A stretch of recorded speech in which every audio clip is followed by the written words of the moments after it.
नमस्कार, देश के सबसे पसंदीदा डिबेट शो राष्ट्रवाद में आपका स्वागत है। मैं हूं सुशांत सिन्हा। अक्सर कहते हैं ना कि सत्य को सामने आने में वक्त लग सकता है, लेकिन उसे छुपाया और दबाया तो कतई नहीं जा सकता। ज्ञानवापी मामले को लेकर आज जब सुप्रीम कोर्ट में सुनवाई हुई तो कुछ लोग बहुत उम्मीदें लगाए बैठे थे कि उनका कोई ना कोई हथकंडा तो चल जाएगा।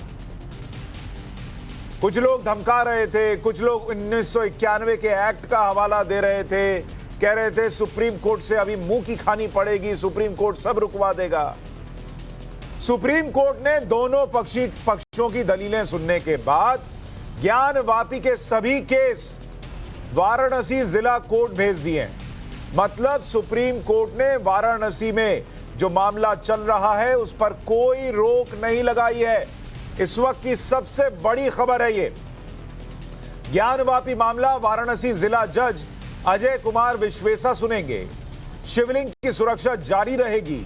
मुस्लिम पक्ष को नमाज पढ़ने की इजाजत जारी रहेगी। तो वो लोग जो लोग शिवलिंग नहीं फव्वारा बता रहे थे, कह रहे थे आप कैसे रोक सकते हैं वहां पर वजू करने से, सुप्रीम कोर्ट ने जिसे शिवलिंग बताने का दावा किया गया है उसकी सुरक्षा को जारी रखा है। तो एक और बड़ा झटका उनके दिल पर लगा होगा जो सोच रहे थे कि सुप्रीम कोर्ट से सारा मामला खत्म हो जाएगा। मुस्लिम पक्ष को नमाज पढ़ने की इजाजत उसी दिन दे दी थी 17 मई को। कोर्ट ने कहा वो आदेश जारी रहेगा, पढ़िए, नमाज पढ़िए, कोई दिक्कत नहीं है। वजू की व्यवस्था वाराणसी के डीएम करेंगे, ये उन्होंने कह दिया। निचली कोर्ट को सुनवाई 8 हफ्ते में पूरी करनी होगी, यानी 8 हफ्ते के अंदर अंदर स्पष्ट हो जाएगा, वो सच सामने आ जाएगा जिसका इंतजार देश कर रहा है। अच्छा, कोर्ट में सुनवाई के दौरान मुस्लिम पक्ष ने 91 के वर्शिप एक्ट का भी हवाला दिया, जिस पर सुप्रीम कोर्ट ने कहा कि 91 एक्ट के तहत अगर मामले को देखा जाएगा तो मुश्किल हो जाएगी आप लोगों को। कोर्ट में ज्ञानवापी में शिवलिंग और फव्वारा का भी जिक्र हुआ।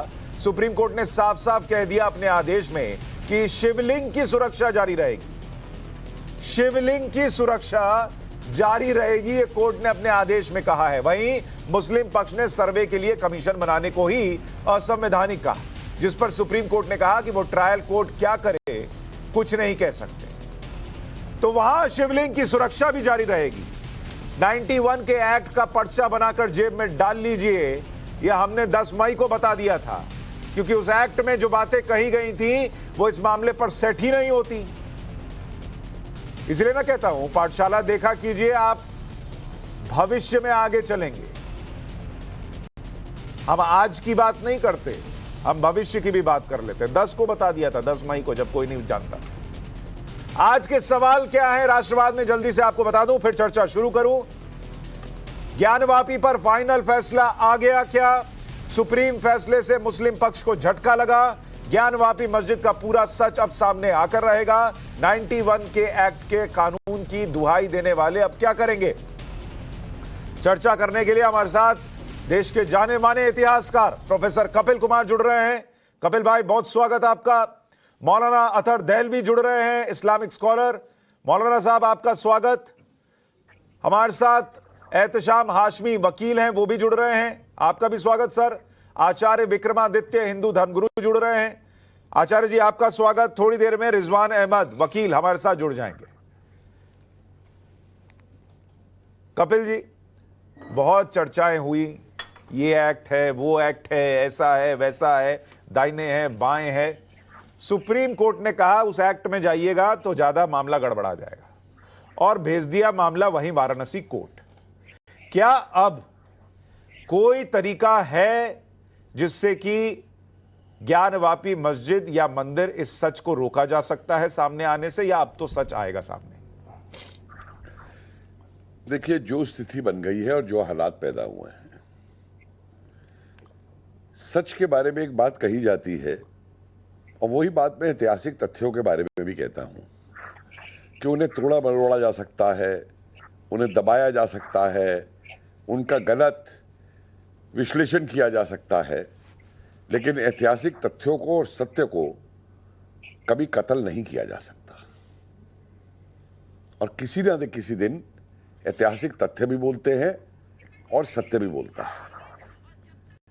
और इस संदर्भ को लेकर के कई सवाल यहां पे उठते हैं।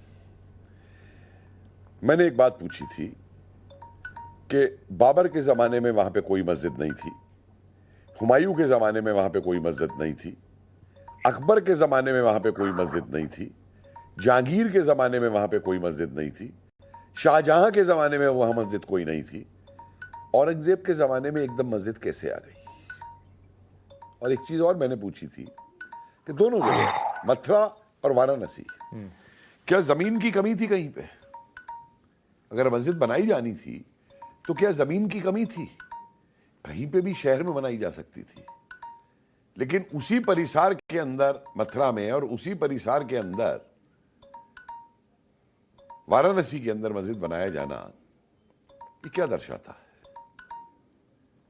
और दिक्कत कहां आती है कि अगर हम ये मान लें कि भाई उस समय की बर्बरता, काट न दीजिए उसको, पता नहीं क्या साइलेंट करके कर रहा हूं इसको, कि उस जमाने की जो बर्बरता थी वो उस जमाने की बर्बरता थी। भाई उसको हम मान लें कि बर्बरता हुई उस जमाने में, आज हमें एक होके साथ रहना है, हमें देश के साथ आगे चलना है, विकास करना है, बात खत्म हो सकती है। लेकिन जब उस बर्बरता को लोग डिफेंड करने चले आते हैं कि नहीं साहब ठीक हुआ था या ये हुआ ही नहीं था उस समय में, तो फिर रिएक्शन तो होगा। ठीक है मौलाना दहलवी, बहुत सारे लोगों को मैंने टेलीविजन पर बाइट देते सुना और उसमें एक प्रमुख नाम असदुद्दीन ओवैसी का भी था कि निचली अदालत का तो फैसला ही गलत है, वो तो गैर कानूनी है और ये है और वो है।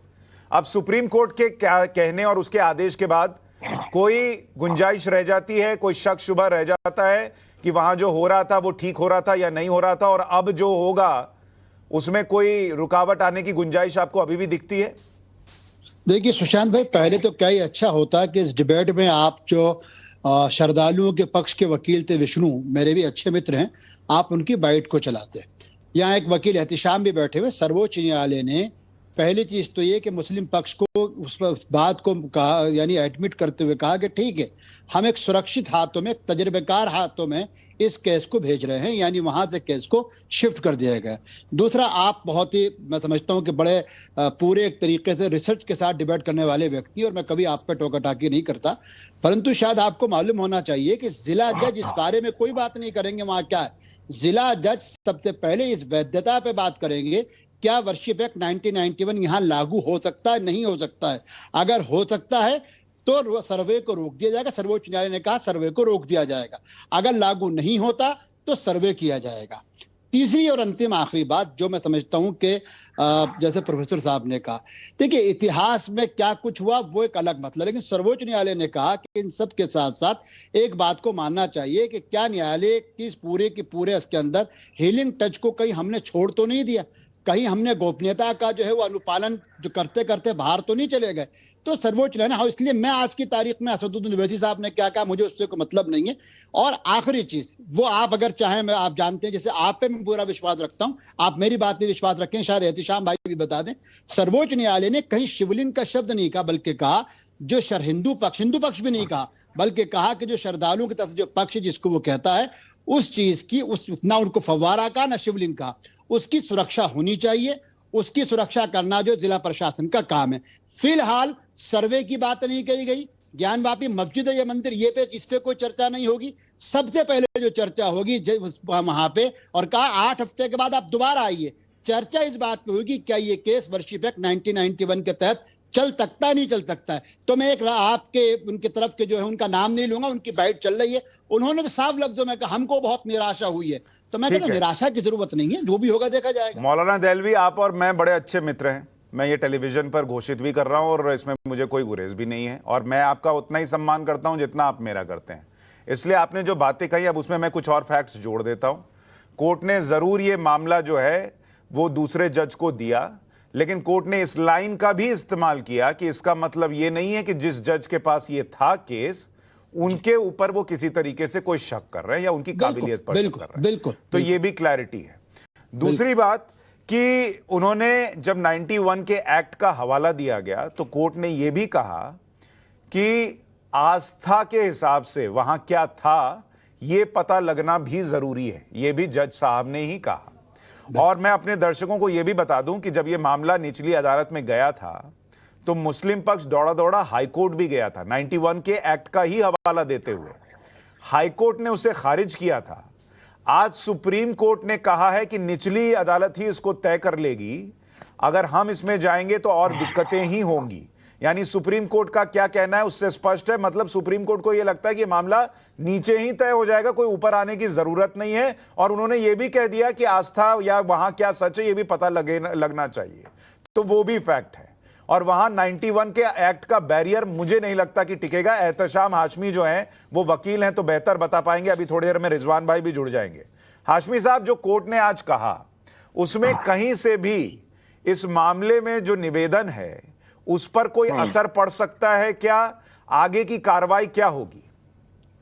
बिल्कुल असर पड़ सकता है। और मैं आपको बताना चाहता हूं कि अगर प्लेस ऑफ वर्शिप एक्ट का बैरियर नहीं होता तो ऑनरेबल सुप्रीम कोर्ट ये बात कह सकता था कि प्लेस ऑफ वर्शिप एक्ट की बार या उसकी जो हिंड्रेंस है वो इस सूट के डिसाइड करने में बाधा नहीं बनेगी। लेकिन सुप्रीम कोर्ट ने ऐसा नहीं कहा है। और ऑनरेबल सुप्रीम कोर्ट ने जो सिविल जज थे उनकी कोर्ट से मैटर डिस्ट्रिक्ट जज में ट्रांसफर कर दिया है। इसका मतलब यह है कि केस का इशू सेंसिटिव है और निचली अदालत में ये अच्छे से डिसाइड नहीं हो सकता था, इसलिए इसको सीनियर जज साहब के पास ट्रांसफर किया गया है। सर, चूंकि आप वकील हैं इसलिए मैं थोड़े थोड़े प्रश्न जोड़ता जाऊंगा कि अगर कोर्ट ने, चूंकि यहां हवाला ही 91 के एक्ट का दिया गया था, अगर कोर्ट को यह लगता कि 91 का एक्ट यहां जो है वो इस मामले को आगे बढ़ने से रोकता है, तो जब लोग आई उसी का हवाला देकर थे तो वहीं पर कह देता कि नहीं होगा। और कोर्ट ने जब ये कहा कि एक मिनट, कोर्ट ने जब ये कहा हाशमी साहब कि इसमें जाइएगा तो और दिक्कत ही हो जाएगी, तो इसका क्या तात्पर्य रहा होगा? सुशांत जी, जैसा कि ऑर्डर मैंने पढ़ा है, ऑर्डर में इस तरह का स्टेटमेंट ऑनरेबल सुप्रीम कोर्ट का नहीं है। नहीं, ये तो ऑर्डर नहीं, वहां जो चर्चा हुई मैं आपको बता रहा हूं। ऑर्डर में ये थोड़ी लिखा जाता है कि आप इसमें जाएंगे तो दिक्कत हो जाएगी। आप तो वकील हैं सर। चर्चा बहुत सारी चीजों की होती है कोर्ट में, लेकिन जो ऑर्डर शीट में मेंशन है उसके बारे में हम डिस्कस कर सकते हैं। तो ऑर्डर में कहीं नहीं लिखा ना सर कि 91 का एक्ट आड़े आता है, ये तो आपने पढ़ा होगा। ऑर्डर में कहीं ये तो नहीं लिखा कि 91 का एक्ट आड़े आता है। कोर्ट ने कहा कि 91 का एक्ट भी निचली अदालत ही देख लेगी। आप एक बार ऑर्डर फिर से पढ़िए। कोर्ट ने ये कहा है, कोर्ट का जो ऑर्डर है उसका मोटा मोटा आप हिसाब समझिए।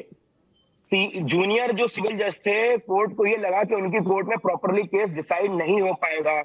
लोकल कमिश्नर को पहले ही हटा दिया गया, वो रोना शुरू कर दिए। उसके बाद जिस तरह से रिपोर्ट्स को लीक किया गया मीडिया में, वो भी इलीगल एक्ट था।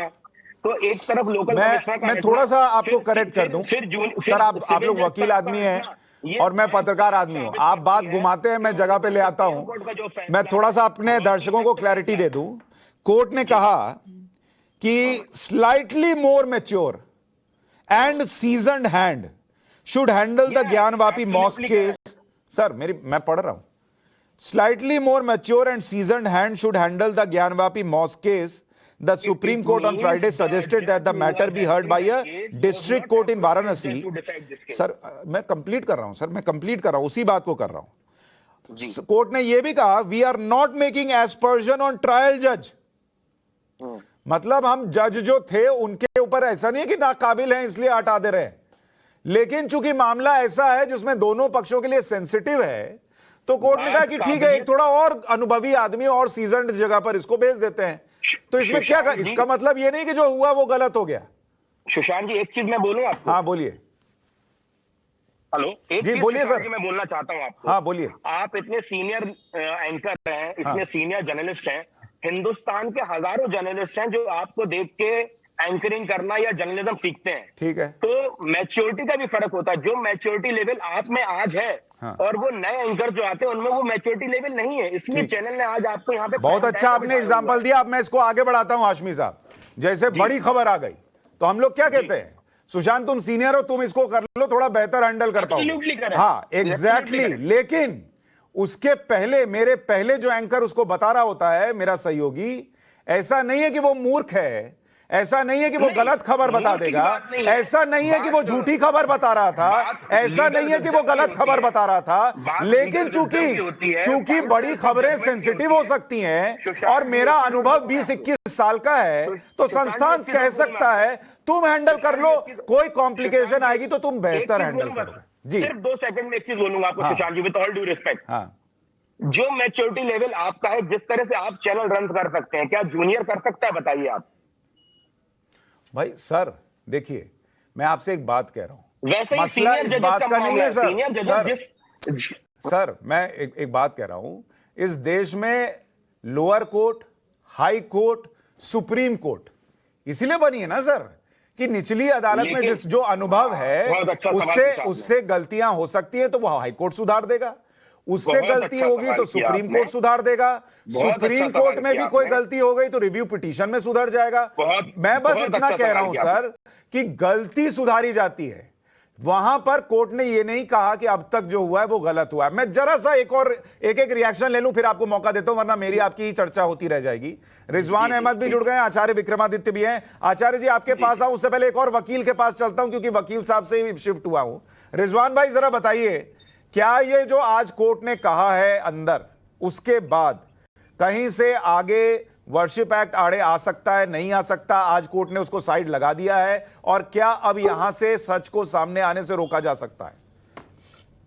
जी शुक्रिया, जय हिंद, वंदे मातरम। देखिए, जितनी भी अभी 2-2.5 मिनट में मैंने आपकी और वकील साहब की, हमारे लर्नड फ्रेंड की वार्ता सुनी, लोअर कोर्ट की क्षमता पर मैं सवाल तब मानता जब ऑनरेबल सुप्रीम कोर्ट अभी तक की सारी प्रोसीडिंग को क्वैश करते हुए ये कहता कि अब डिस्ट्रिक्ट जज नए सिरे से उस पिटीशन को सुनेगा और अपना आगे फैसला देगा। पहली चीज, अगर ऑनरेबल सुप्रीम कोर्ट ने आज तक की जो प्रोसीडिंग हुई, जो एप्लीकेशन पे वीडियोग्राफी का ऑर्डर हुआ, जो सर्वे रिपोर्ट आई, जो सर्वे रिपोर्ट जमा हुई, उसको क्वैश नहीं किया और आगे की प्रोसीडिंग में उसको एड ऑन कर दिया, तो लोअर कोर्ट की क्षमता पर उंगली उठाना अनैतिक है, इससे बचना चाहिए। और दूसरी बात, जितना भी आज तक कार्रवाई हुई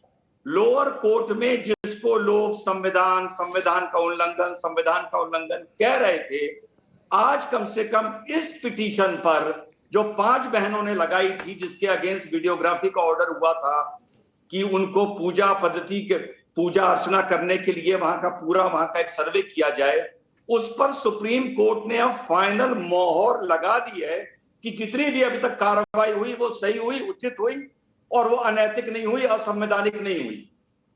दूसरी चीज, ये मैंने कल आपकी पाठशाला प्रोग्राम में भी कहा था, बहुत शुक्रिया आपने मुझसे याद किया था, ये जो लोग कह रहे थे कि एक्ट ऑफ 1991 का वास्ता दे रहे थे, आप गवाह हैं इस बात के सुशांत जी।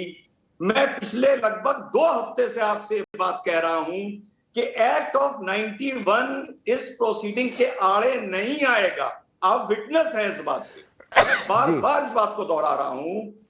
जब मंदिर पक्ष, हिंदू पक्ष आगे जाके कभी एक सेपरेट प्रोसीडिंग में ये चैलेंज करेगा कि ये मस्जिद नहीं है, ये मंदिर है, मस्जिद हटा के यहां पर मंदिर का निर्माण होना चाहिए, इतने साक्ष्यों के आधार पर, तब कहीं शायद जाके एक्ट ऑफ 91 की चर्चा शुरू होगी। मुस्लिम पक्ष ने, मुस्लिम वकीलों ने एक्ट ऑफ 91 का रोना हल्ला मचाना वक्त से पहले शुरू कर दिया, और यही बात इन लोगों को आज नुकसान पहुंचा रही है। ठीक है आचार्य जी, अब यहां से कल उस रिपोर्ट में क्या है ये तो बाहर आ ही चुका। 91 का एक्ट जो सुप्रीम कोर्ट ने आज कहा और जो हाई कोर्ट पहले ही खारिज कर चुका है, मुझे नहीं लगता कि इसके बीच में कहीं वो आ सकता है। ऐसे में क्या अब उस जगह पर आपको लगता है एक और सर्वे होगा, उसके बाद चीजें बदलेंगी, कोर्ट का ध्यान किस तरफ जाएगा या नहीं जाएगा, और क्या वहां मंदिर बनना तय है? आपके आकलन क्या है? देखिए सुशांत जी, पता नहीं इस देश में किस प्रकार का बलवा मचाने का लगातार प्रयास किया जाता है। कोई छोटी सी बात पर किस प्रकार से, एक पुरानी कहावत है, चोर की दाढ़ी में तिनका। सबको पता है सत्य क्या है, एक एक व्यक्ति को पता है काशी किसकी है, काशी शिव की है, और ये एक अकाट्य सिद्धांत है, अकाट्य सत्य है। यहाँ बैठे हुए तमाम पैनलिस्ट, चाहे इधर वाले हैं चाहे उधर वाले हैं, सब जानते हैं। इसमें कोई कुतर्क हो नहीं सकता, तर्क तो हो ही नहीं सकता। कुतर्क तो करने वाले तो उछलते रहते हैं, जिंदगी भर उछलते रहेंगे, उनका कुछ नहीं है। लेकिन जो आज सर्वोच्च न्यायालय ने कहा शोध करने पर कोई पाबंदी नहीं है, और यही सत्य लाने पे, सत्य अन्वेषण पे, सत्य के सिद्धांत को स्थापित करने के लिए खोज करने पर, कोई एक बात कह रहा है उसके खोज करने पर कोई अंकुश नहीं लगा सकता।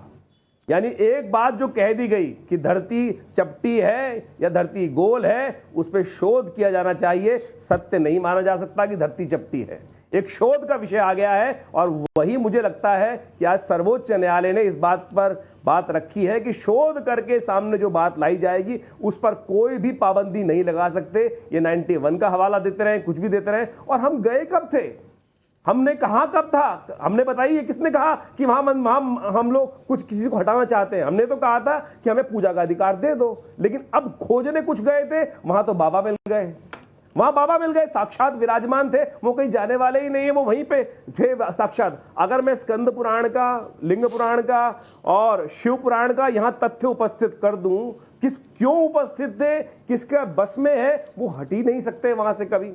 शास्त्र प्रमाण है इस चीज का। और इस बात को तथ्यात्मक तौर पे आजकल देखिए बादल आ जाते हैं, थोड़ी बहुत धूप थोड़ी देर के लिए चली जाती है, लोग सोच ले कि अंधकार हो गया जीवन पर्यंत, अब ठंडक हो गई जीवन पर्यंत। ये नहीं है, सत्य बहुत देर तक छुप नहीं सकता, सत्य सामने आने वाला है। और बहुत देर तक आतताइयों का आतंक भी चलता नहीं है कहीं। मौलाना दहलवी, मैं अगर गलत नहीं हूं, और आज सुबह जो यशस्वी प्रधानमंत्री, मौलाना दहलवी अगर मैं गलत नहीं हूं, आप हैदराबाद गए हुए हैं? जी बिल्कुल, मैं हैदराबाद हूं। ठीक है। उसी तेलंगाना में सर, मैंने खबर भी बताई थी दर्शकों को कि बीते कुछ वक्त में 4 मस्जिदें जो हैं वो तोड़ी गई हैं, सचिवालय बनाने के लिए, दूसरे डेवलपमेंट के कामों के लिए वो तोड़ी गई। और वो जो भाई साहब एक मंच पे कहते हैं कि कयामत तक मस्जिद रहेगी, चूंकि उनके दोस्त वहां मुख्यमंत्री हैं, तो हल्का फुल्का प्रदर्शन करके और विरोध करके मामला खत्म हो गया, कुछ नहीं हुआ वहां पे। अब मुझे बताइए, वो लोग जो भड़का रहे थे कि जैसे ये मस्जिद टूट जाएगी तो देश के मुसलमानों पर बहुत बड़ा अत्याचार हो जाएगा, उनको तेलंगाना में तो कोई अत्याचार नजर नहीं आया। अब जब कल जो रिपोर्टें आई हैं और उसमें जो बातें दिख रही हैं, अब अदालत अगर कह देगा कि यहां मंदिर था तो ये देश के मुसलमान को स्वीकार्य होगा, और उसके बाद वो क्या करेगा? देखिए, मसला यहाँ पर ये नहीं कि क्या होगा, मसला ये है कि सर्वोच्च न्यायालय में एक मुद्दा गया है। और सुशांत जी, मैं फिर कह रहा हूं, क्योंकि फिर मैं बार बार आपकी तारीफ करके खुद अपने को छोटा नहीं बना सकता। सर्वोच्च न्यायालय में मुस्लिम वकील अहमदी ने एक बात कही कि चूंकि वीडियोग्राफी में यह दावा किया जा रहा है उस सर्वे में कि वो शिवलिंग और कुछ और चीजें मिल सकती हैं, तो जस्टिस चंद्रचूड़ सिंह ने क्या कहा, एहतिशाम शायद बता देंगे, जो नेट से कॉपी आएगी वो आप पढ़ सकते हैं। और अगर मैं कहीं गलत हूं तो आप अपने शो में मुझको टोक भी दीजिएगा, क्योंकि मैं कभी ये नहीं चाहता कि लोगों तक कोई सर्वोच्च न्यायालय के झूठ नहीं फैले। सर्वोच्च न्यायालय ने अहमदी से कहा कि आप समझते हैं कि किसी पारसी मंदिर के अंदर अगर क्रॉस मिल जाएगा तो हम कहेंगे कि वो चर्च हो गया? ये जस्टिस चंद्रचूड़ सिंह ने कहा आज। तो मैं उस टिप्पणी पर नहीं जाना चाहता। हमारा कहना यह है कि सर्वोच्च न्यायालय ने, जो आपने कहा, फिर कह रहा हूं, ना तो उन्होंने निचले जज के ऊपर कोई टिप्पणी की, न ये कहा कि उन्होंने कोई कानून के खिलाफ जाके कोई बात कही है। उन्होंने कहा कि हाँ, अब ये मामला एक तजर्बेकार जज के पास जाना चाहिए और वो 8 हफ्तों में अपनी बात को कहें। साहब, मैं बस इतना पूछ रहा हूं कि अब तो कोर्ट, सुप्रीम कोर्ट से तो कुछ रिलीफ मिलनी नहीं, ये तो तय हो गया सर। वो उन्होंने नीचे भेज दिया। हाँ। नीचे की अदालत, मुझे लगता है अगर कहीं से कोई ऐसी कार्रवाई होगी जो 91 के एक्ट के तहत नहीं आएगी, तो वो सुप्रीम कोर्ट पहले ही रोकता। वो नीचे गई है, इसका मतलब वहां से रुकने की गुंजाइश ना के बराबर है। मैं जितना उस एक्ट को समझ पाया हूं और जितना मैंने समझा है और लोगों को समझाया है, ऐसे में मेरा प्रश्न यह था कि अगर देश के दूसरे हिस्सों में मंदिर भी और मस्जिद भी अगर टूटे हैं, ऐसा नहीं कि देश की पहली मस्जिद होगी या कोई दूसरा मंदिर पहला होगा, कि विकास के नाम पर दूसरे नामों पर टूटे हैं, तो यहां अगर भर भर के सबूत मिले मंदिरों के और कोर्ट कह दे कि यहां मंदिर बनना चाहिए, तो देश के मुसलमान को स्वीकार्य होगा? बिल्कुल, बहुत अच्छा सवाल करा आपने। देखिए, 2 चीजें यहाँ, वर्शिप एक्ट 1991 और एहतिशाम, या जो दूसरे वकील साहबान है, इसमें आपको तफसील से बता देंगे। आपको मालूम होना चाहिए कि स्टेट वर्सेस दीनालाल, जो यानी अहमदाबाद हाई कोर्ट के अंदर जो मुकदमा जिसमें 42 मंदिरों को लेकर ये याचिका दायर की गई कि विकास के नाम पे उनको सूरत, बड़ोदरा और अहमदाबाद में तोड़ा गया, सेम ऐसा ही मुकदमा जो है वो मतीन शरीफ वर्सेस स्टेट ऑफ तेलंगाना भी चल रहा है। लेकिन उसमें टिप्पणी क्या थी? उसमें टिप्पणी वहां कहीं ये नहीं कहा गया कि 1947 में ये मंदिर था, ये विवादित नहीं था, बल्कि विकास के नाम पे उनको हटाया गया। यहाँ मुद्दा यह है कि क्या किसी चीज को, किसी स्ट्रक्चर को उसकी यानी उसकी हैसियत को बदला जा सकता है, नहीं बदला जा सकता है। तो सर्वोच्च न्यायालय ने आज जो अहमदी साहब थे और जो तुषार थे हमारे दूसरे पक्ष के वकील, उनसे यही बात कही। मौलाना साहब मैं फिर रिपीट कर रहा हूं, अगर निचली अदालत ने भी कह दिया कि 91 का एक्ट इसमें आड़े नहीं आएगा, 58 के एक्ट के हिसाब से ये 100 साल पुराना है और मान लीजिए नहीं आएगा, और मंदिर के सबूत दिख रहे हैं, वीडियो में भी दिख जाएंगे, तो देश का मुसलमान स्वीकार करेगा कोर्ट के फैसले को? मैं बस इतना पूछ रहा हूं। अच्छा तुषार जी, देखिए आपके सवालों से बचना बड़ा भारी काम होता है, लेकिन मैं आपको जवाब सीधा जवाब दूंगा, क्योंकि मुझको क्षमा। इस देश की खूबी और कमाल ये कि जब हम अपने आंतरिक धार्मिक मुद्दों को भी नहीं निपटाते कि साहब जामा मस्जिद का इमाम कौन होगा, तो हम कोर्ट जाते हैं। जब हम ये तय नहीं कर पाते कि शारदा पीठ के शंकराचार्य कौन होंगे, तो भी कोर्ट जाते हैं। तो मुझको उम्मीद है इस मुद्दे को भी हम सर्वोच्च न्यायालय लेके जाएंगे और वहां से शांति और हीलिंग टेस्ट से मसला हल हो जाएगा। ठीक है कपिल जी, आ रहा हूं, एक सेकंड। रिजवान भाई, आपको उम्मीद है कि अगर इतना होने के बाद 91 एक्ट बीच से हट गया और उसके बाद सबूत जो कल आए हैं सामने कोर्ट कमिश्नर की रिपोर्ट में, उसकी वीडियोग्राफी और तस्वीरें आ गई, क्योंकि भाई किसी मस्जिद के तहखाने में भगवान की फोटो मिल रही है, तमाम मस्जिद के अंदर त्रिशूल और फूल और तमाम चीजें मिल रही हैं, कोर्ट ने कह दिया कि यह मंदिर था, तो मुसलमान पक्ष आपको लगता है स्वीकार कर लेगा कि हाँ यहां मंदिर बनना चाहिए? जी, देहलवी भाई ने जो अभी बात बोली, अच्छा ये आपको पता है मैं देहलवी भाई से बहुत प्यार करता हूं, उनको बाद में बता दीजिएगा। जो उन्होंने बात बोली कि किसी पारसी मंदिर में कोई क्रॉस मिल जाएगा, उन्होंने कोर्ट किया ऑनरेबल सुप्रीम कोर्ट को, तो क्या हम उसको चर्च मान लेंगे? नहीं, बिल्कुल नहीं मानेंगे। लेकिन दो बराबर की चीजों की आपस में तुलना होनी चाहिए। पहला, अगर क्रिश्चियन ये बार बार सदियों से दावा कर रहे हैं कि वो पारसी मंदिर चर्च था, पहली बात। दूसरी बात, क्रॉस के अलावा भी वहां पर 50-100 चीजें अन्य मिल रही हैं जो ईसाई धर्म से जुड़ी हुई हैं, ना कि पारसी धर्म में, दूसरी बात। और देहलवी भाई, तीसरी बात, बुद्धिस्ट मोनास्ट्री में गणेश जी मिल सकते हैं, हिंदू मंदिर में बुद्धा जी मिल सकते हैं, जैन मंदिर में क्रॉस मिल सकता है, हिंदू मंदिर में गुरु गोविंद सिंह की फोटो मिल सकती है। लेकिन किंतु परंतु देहलवी भाई देखिए, यहां आप बात को मेरी मत काटिए, मस्जिद में घंटी, डमरू, स्वास्तिक, त्रिशूल आदि नहीं मिल सकते। देहलवी भाई देखिए, इसको ना दोहराइए। अगर मिल रहे हैं, अगर, ना आपने देहलवी भाई फोटो देखी है ना मैंने देखी है, ना मैं इसको सत्य मान रहा हूं ना आप मान रहे हैं, सुशांत भाई जानते हैं। लेकिन 24 घंटे बाद, 72 घंटे बाद अगर मस्जिद की दीवारों से ये चीजें मिल जाती हैं, तो देहलवी भाई हम मुसलमानों को फिर ठंडे दिमाग से सोचना पड़ेगा कि हिंदू भाइयों के साथ भाईचारा निभाना है या सुप्रीम कोर्ट तक लड़ाई लड़नी है। कपिल जी, क्या ये लड़ाई आपको लगता है सुप्रीम कोर्ट जाएगी? और अगर सुप्रीम कोर्ट जाएगी तो क्या हमें जीवन में वो सेक्युलरिज्म और गंगा जमुनी तहजीब, इन दो शब्दों का इस्तेमाल बंद कर देना चाहिए? देखिए, सेकुलरिज्म शब्द का तो इस्तेमाल ही बहुत गलत होता है इस देश में। सेकुलरिज्म शब्द का अर्थ है राजनीति और धर्म में अलगाव, जहां से इसकी उत्पत्ति हुई थी। लेकिन हमारे यहाँ इसका जो इस्तेमाल है, आप सेकुलरिज्म की ऑक्सफोर्ड डिक्शनरी की उसमें अंग्रेजी के शब्द की मीनिंग देख लीजिएगा बैठ के, वो क्या मीनिंग कहता है और उसका क्या इस्तेमाल किया जाता है। दूसरी बात जो आप कह रहे हैं कि सुप्रीम कोर्ट तक जाएगा, मुझे तो लग रहा है कि इसको शायद कोई वो इंटरनेशनल कोर्ट ऑफ जस्टिस तक ना ले जाया जाए। अच्छा, ये सॉरी मैं आपको बीच में जरा सा रोक रहा हूं। कल ये लाइव में एक दर्शक ने लिखा था, नाम तो उनका आइडेंटिटी चूंकि मुस्लिम नाम था तो मैं मुसलमान ही मान रहा हूं, उन्होंने कहा था हम इसको इंटरनेशनल कोर्ट ऑफ जस्टिस तक ले जाएंगे। अच्छा, तो आप बहुत दूर नहीं है। मैंने तो नहीं देखा उसको, मैंने तो नहीं देखा।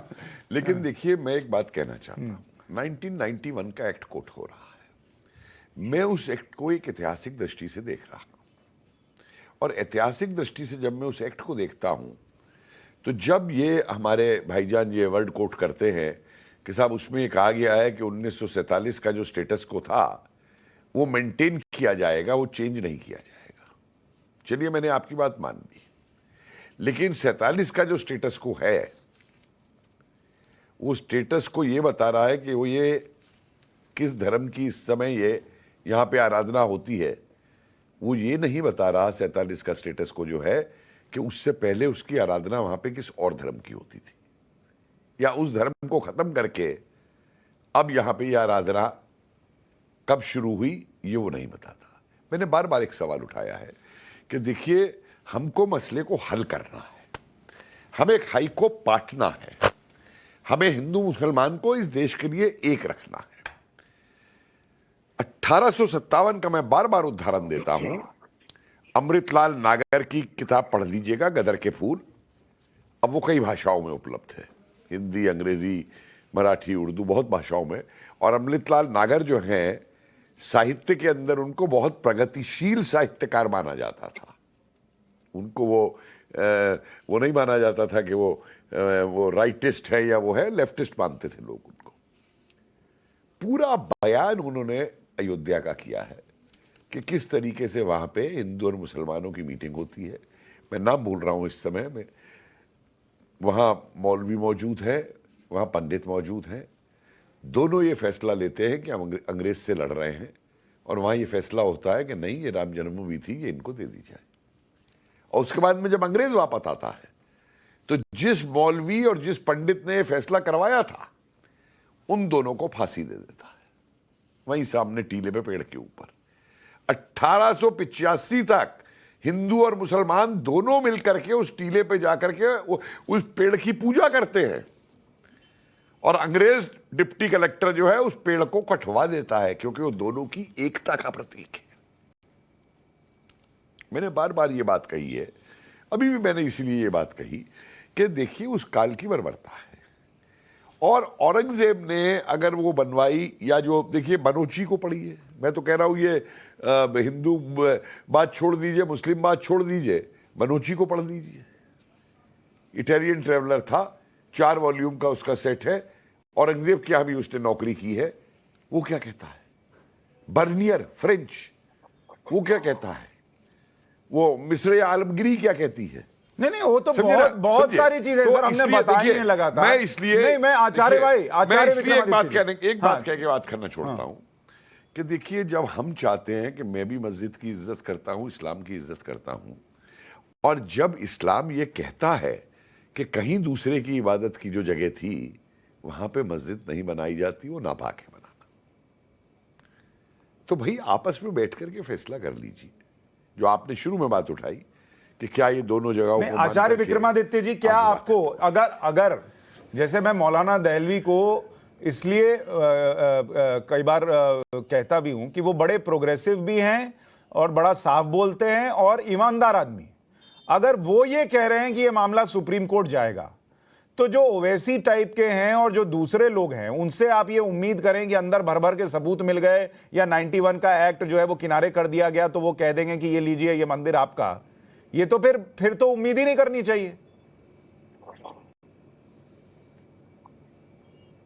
सुशांत भाई, कल मैं ना आपका एक वीडियो देख रहा था टीवी पर, सलमान खुर्शीद के ऊपर जो आपने किताब के ऊपर कोट किए हैं। मैं कल इनफैक्ट आज ही देख रहा था, कहीं किसी ने मुझे भेजा, मैंने वो देख रहा था उसको। मैंने जो कार्यक्रम के आरंभ में कहा था कि सब जानते हैं सत्य क्या है, और सलमान खुर्शीद ने भी अपनी किताब में अयोध्या के अंदर साफ साफ बातें लिखी हैं। मैंने कहा यहां भी सब जानते हैं, लेकिन फिर भी ये ना माने हैं ना मानेंगे।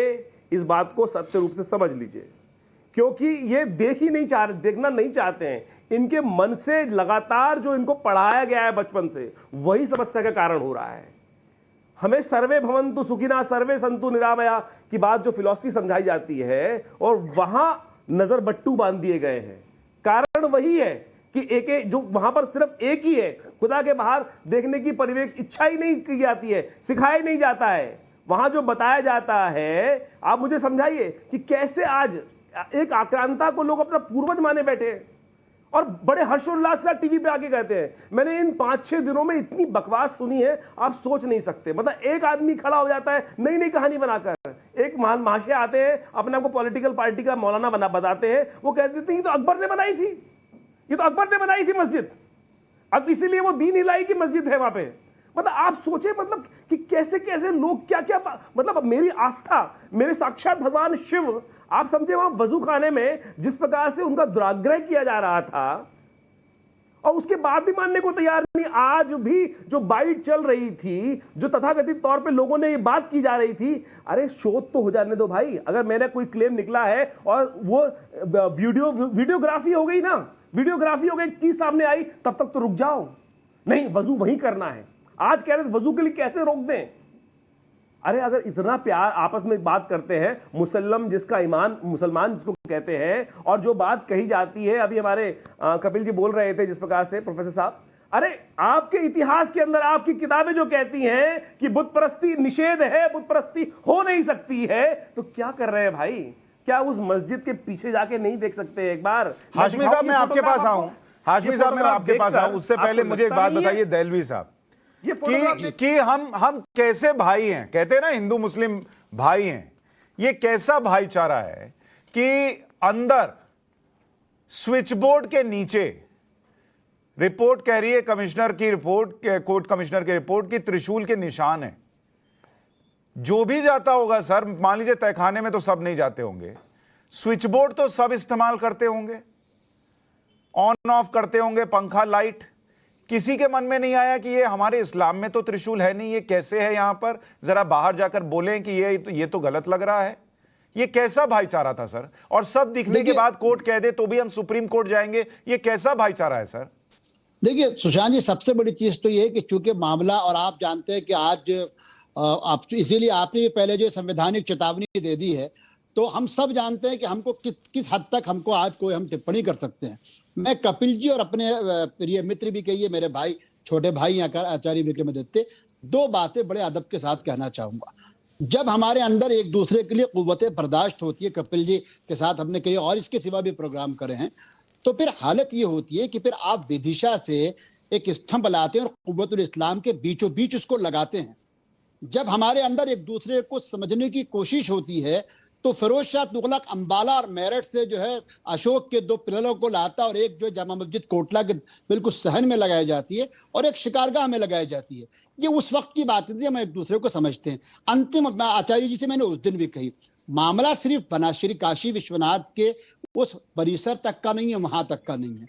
ये सब जानते हैं कि एक और याचिका जिसपे कोई अभी तक चर्चा करने को तैयार नहीं है, लंका थाने के रोहित नगर के अंदर, जिसको वहां के एक और मिश्रा जी ने जिसपे बाकायदा उसमें करा गया, उन्होंने कहा कि वो 4 मंदिर और 126 खंडित जो नंदी या जो शिवलिंग थे, जो किसी के घर के नीचे, किसी के दरवाजे में, और जो पकाए हैं, वो तमाम की तमाम चीजों के विषय में सरकार ने क्या कुछ करा। आपको मालूम है ये मुकदमा में भी जिला जज क्या चल रहा है, लेकिन अभी तक सरकार इस पर कुछ नहीं कही है। मुस्लिम वकील ने आज इस बात को भी कहा है कि मुमकिन है उस वक्त जो तामीर थी, उस तामीर के वक्त में जो चीजें इस्तेमाल की गई हों, उसमें कहीं नहीं कि कुछ। मैं अपनी राय दे रहा हूँ, खुदा ना करे आप ये मत समझिए कि मैं आपकी बात पे काउंटर कर रहा हूँ। तो हमारा कहना यह है कि 126 खंडित जो चीजें थी उस पर सरकार अपनी बात को साफ कर दे, तो कहीं ना कहीं मुमकिन हो जाए। जब तक एक व्यक्ति भी उपेक्षित बैठा हो, ये क्या तरीका हो रहा है कि मतलब भाईचारा निभाने के लिए कि आधे सत्य को ये तो ऐसा हो जाएगा, ऐसा हो जाएगा। सत्य कैसा कड़वा हो, चाहे या बिल्कुल किसी के सर काटने वाला, सत्य सामने आना चाहिए, वो उसके बाद देखेंगे। और मुझे लगता है आज सर्वोच्च न्यायालय ने इसी बात को मोहर लगाई है। ठीक है, हाशमी साहब, सत्य सामने आना चाहिए। हाशमी साहब बहुत देर से नहीं बोले। हाशमी साहब भाई देखिए, वकील तो चाहेंगे ये मामला कोर्ट, सुप्रीम कोर्ट तक जाए, आप लोगों के लिए तो बेहतर ही है। लेकिन अगर मैं दूसरी चीज पूछ रहा हूं, अब थोड़ी देर के लिए अपना वकील साइड रखिए और बतौर नागरिक मुझे बताइए, जब ये चर्चा होती है कि देश में सौहार्द बना रहे, देश में अच्छा व्यवहार बना रहे, भाईचारा बना रहे, और इतने सबूत और वीडियोग्राफी हुई है, फोटोग्राफी हुई है, कुछ दिख रहा है, कुछ सामने आ ही जाएगा, आज नहीं तो कल आ जाएगा, क्या उसके बावजूद अगर मामला सुप्रीम कोर्ट तक जा रहा है तो वो भाईचारा है वाकई में? देखिए, सुप्रीम कोर्ट जाना कोई भाईचारे के खिलाफ चीज नहीं है। अभी मैटर सब जुडिस है बिफोर डिस्ट्रिक्ट जज, उसका डिसीजन आने दीजिए। आप जानते हैं कि हम मुस्लिम अपने हिंदू भाई बहनों से बहुत प्यार करते हैं। कई हमारी हिंदू बहनें हैं जो हमारी इस कलाई पे राखी बांधती हैं। तो हिंदुस्तान की जो गंगा जमनी तहजीब है वो हमेशा जिंदा रही है। अंग्रेजों ने भी काफी प्रयास किया। तो वो और बहनें अब अगली राखी में जब आपसे पूछेंगी कि भाई अंदर त्रिशूल था, तो आप उनको क्या बोलेंगे कि सुप्रीम कोर्ट बोलेगा तब मानूंगा? देखिए, ऐसा किसी ग्रंथ में तो लिखा नहीं है कि मस्जिद में त्रिशूल नहीं रख सकते। अब किसी ने रख दिया होगा क्या? या किसी ने वहां पे कोई मस्जिद चीज में रख दी होगी। त्रिशूल आप हो सकता है? त्रिशूल को, तलवार को भी आप हिंदू मुस्लिम अगर बना देंगे तो मुझे लगता है ये हमारी समझ की कमी है। भाई साहब, और रिजवान भाई कितनी भी जोर से उंगली हिला दें, इनके उंगली हिलाने से जो सर देखिए, इनके मैंने हिलाने कुरान से तो नहीं पढ़ी, जितना मैं इस्लाम जानता हूं, इस्लाम में त्रिशूल तो मैंने आज तक नहीं सुना। रिजवान भाई, इस्लाम में त्रिशूल, घंटियां, माल, जो फूल, ये सारी चीजें होती हैं क्या? अब अगर हम इस लेवल पे तर्क करेंगे कि त्रिशूल इस्लाम में क्यों नहीं हो सकता, फिर तो फिर बहस ही खत्म है। त्रिशूल को हिंदू मानते हैं आप? त्रिशूल को हिंदू मानते हैं, बताइए। एक मिनट, आप मानते हैं कि त्रिशूल मुसलमान भी रखते हैं? क्या बात कर रहे हैं हाशमी साहब आप? त्रिशूल हिंदू है, तलवार मुसलमान है आपके हिसाब से? आप कह रहे हैं आप मुझे 3 मस्जिद बता दीजिए जिसके अंदर त्रिशूल बने हुए हैं। किस ग्रंथ में लिखा है त्रिशूल के बारे में, बताइए। अब क्या ही बोलूं फिर, अब तो मामला ही गड़बड़। रिजवान भाई, अब त्रिशूल जो है वो हिंदुओं का चिन्ह नहीं रह गया, प्रतीक नहीं रह गया, बाबा भोलेनाथ का नहीं रह गया, वो अब किसी भी धर्म का हो सकता है। रिजवान भाई, त्रिशूल आपके हिसाब से त्रिशूल हिंदू है, ढोलक हिंदू है और तलवार मुस्लिम है। मैं आपसे कह रहा हूं, आप मुझे मस्जिदें गिना दें जहां त्रिशूल बने। आप मुझे पहले ये बता दीजिए कि त्रिशूल को हिंदू मानते हैं आप ना? सर, हाशमी साहब, आप वकील हैं, आप जिरह कर सकते हैं, लेकिन उसको कम से कम तर्क के साथ कीजिए। रिजवान अहमद रिस्पॉन्ड करें। रिजवान अहमद, आप बताएं, आपने इस्लाम में त्रिशूल सुना है? सर एक मिनट, नहीं, अब हाशमी साहब आप नाजायज कर रहे हैं। अब आपने कह दिया त्रिशूल इस्लाम में भी होता है, हो सकता है। रिजवान भाई बोले। सुशांत भाई, कल आपके डिबेट में मैं नहीं था, किसी साहब ने कहा कि वहां पर जो डमरू, कमल, त्रिशूल मिले वो इंडो इस्लामिक आर्ट का एक प्रतीक है। और आज हाशमी साहब ने उसी बात को आगे बढ़ा दिया। मेरे हिसाब से इस तर्क के बाद, जहां पे संस्कृत लिखी हुई है ऊपर, फिर आप क्या कहेंगे उसको? आप तो लैंग्वेज को भी हिंदू मुस्लिम बना देते हैं। हाशमी साहब रुक जाइए, आप प्लीज रुक जाइए। नहीं, आपने बात कह दी, अब आप वो सुशांत भाई, हाँ। चलिए अपना आर्गुमेंट बदल देता हूं। मैं हाशमी साहब से सेटिस्फाई हो गया कि त्रिशूल और तलवार और भाषा का कोई मजहब नहीं होता। हाशमी भाई, अल्लाहू अकबर, चलिए आज से हम संस्कृत में बोलना शुरू करें, परमेश्वर महान है। बोलेंगे मस्जिद से परमेश्वर महान है, बोलेंगे? हाँ, मैं बोल दूंगा। आप बोल देंगे, मुझे बोलने में कोई इशू नहीं है। तो आप लोगों के लिए नहीं, आपने सुना नहीं। एक मिनट हाशमी साहब, एक मिनट रिजवान भाई, हाशमी साहब आपने सुना नहीं। उन्होंने ये नहीं कहा कि आप बोल देंगे कि नहीं, उन्होंने कहा कि आप मस्जिद से ये बुलवा देंगे कि परमेश्वर महान है अल्लाहू अकबर की जगह। बताइए, ये बुलवा देते हैं, बताइए कल।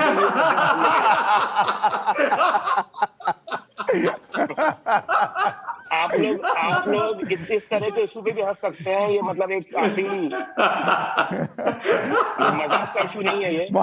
मौलाना दहलवी, क्या इस्लाम में भी त्रिशूल होता है? अभी वकील साहब ने बताया है कि त्रिशूल जो है वो इस्लाम में भी हो सकता है।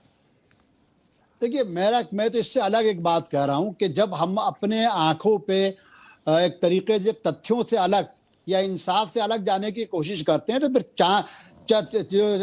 ताजमहल का जो बुनियादी गुंबद है उसके ऊपर जो चांद बना हुआ है, लोगों को वो भी चंद्रबलेश्वर का चांद नजर आ जाता। तो ये तो हमारे यहाँ देखिए, चांद और त्रिशूल में फर्क है भाई। तो आचार्य जी, क्या त्रिशूल जो है आपने इस्लाम में सुना है आचार्य जी?